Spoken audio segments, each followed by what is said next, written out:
Vietnam nggak pernah menang usai kena karma timnas Indonesia. Timnas Indonesia yakin mampu meraih poin lawan Bahrain dan Cina. Hilgers dan Reinders lengkapi proyek PSSI ke Piala Dunia 2026. Simak berita selengkapnya di channel Free Kick Timnas. Vietnam nggak pernah menang usai kena karma timnas Indonesia. Performa timnas Indonesia di matchday 2 kualifikasi Piala Dunia 2026 zona Asia putaran ketiga tidak lepas dari sorotan media Vietnam, rival di Asia Tenggara. Skuad Garuda dapat apresiasi. Timnas Indonesia meraih poin keduanya di ronde 3 kualifikasi Piala Dunia 2026 zona Asia setelah bermain imbang tanpa gol ketika menjamu Australia di Stadion Utama Gelora Bung Karno, Selasa, 10 September, malam waktu Indonesia Barat. Tambahan 1 poin berhasil diraih skuad besutan Shin Tae-yong, yang pada matchday pertama juga berhasil meraih hasil imbang serupa berkat keberhasilan pulang dari markas Arab Saudi dengan hasil seri 1-1. Hasil itu membuat Indonesia kini bercokol di posisi keempat klasemen grup C, kualifikasi Piala Dunia 2026 zona Asia dengan 2 poin. Di atas Australia 1 poin dan Cina 0 poin. Cina sebagai tim juru kunci menjadi satu-satunya di grup ini yang belum meraih 1 angka pun. Usai dibantai 0-7 oleh Jepang di matchday pertama, Cina kemudian tunduk 1-2 saat menjamu Arab Saudi. Bongda, media Vietnam, menyoroti hasil tersebut. Performa Cina dianggap kontras dengan penampilan timnas Indonesia. Cina kalah walaupun tampil lebih baik, Indonesia kembali mengguncang, tulis Bongda dalam artikelnya. Berbeda dengan hasil Cina ketika melawan Arab Saudi, Indonesia kembali melewati pertandingannya dengan sukses melawan raksasa sepak bola Asia lainnya di ronde ketiga kualifikasi Piala Dunia 2026. Di dalam pertandingan yang main bersamaan, Indonesia terus mengejutkan seluruh Asia dengan kegigihan daya juangnya. Di laga sebelumnya, Arab Saudi harus berbagi angka dengan skuad Shin Tae-yong. Kini korbannya adalah Australia. Dituturkan Bongda, Australia terus berusaha menekan Indonesia sepanjang pertandingan. Tapi sampai peluit akhir dibunyikan, gawang Maarten Paes masih tetap perawan. Tim dari negara kepulauan ini bermain gigih dan disiplin dengan strategi defensif serangan balik.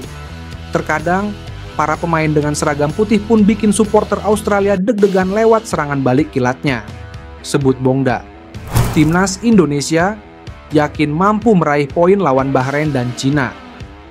Timnas Indonesia optimis bisa meraih poin tambahan pada matchday ketiga dan 4 grup C kualifikasi Piala Dunia 2026. Skuad Garuda cukup percaya diri menyusul hasil apik lawan Arab Saudi dan Australia. Usai sudah kiprah awal timnas Indonesia di putaran ketiga grup C kualifikasi Piala Dunia 2026 zona Asia pada September 2024. Skuad Garuda meraup 2 poin penting. Timnas Indonesia menahan imbang tuan rumah Arab Saudi 1-1 pada 5 September 2024. Pada 10 September 2024, skuad Garuda bermain seri 1-1 kontra Australia di kandang. Perjalanan timnas Indonesia selanjutnya di putaran ketiga grup C kualifikasi Piala Dunia 2026 zona Asia adalah menghadapi Bahrain dan Cina pada Oktober 2024. Manajer timnas Indonesia Sumarji menyebut sudah ada evaluasi usai laga lawan Arab Saudi dan Australia. Walau masih ada kekurangan, evaluasi itu membuat skuad Garuda optimis bisa meraih poin pada laga berikutnya.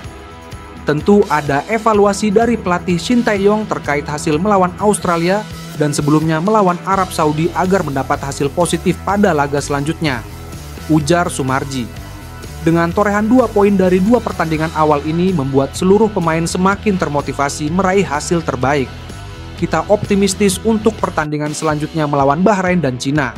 Timnas Indonesia mampu meraih poin, imbuhnya. Untuk sementara, Timnas Indonesia bertengger di peringkat keempat klasemen putaran 3 grup C kualifikasi Piala Dunia 2026 zona Asia. Skuad Garuda mengumpulkan 2 poin dari 2 pertandingan. Hilgers dan Reinders lengkapi proyek PSSI ke Piala Dunia 2026. PSSI kembali menggunakan tangan kekuasaan untuk mempercepat proses naturalisasi dua pemain berdarah Belanda, Mads Hilgers dan Eliano Reijnders, agar bisa membela timnas Indonesia.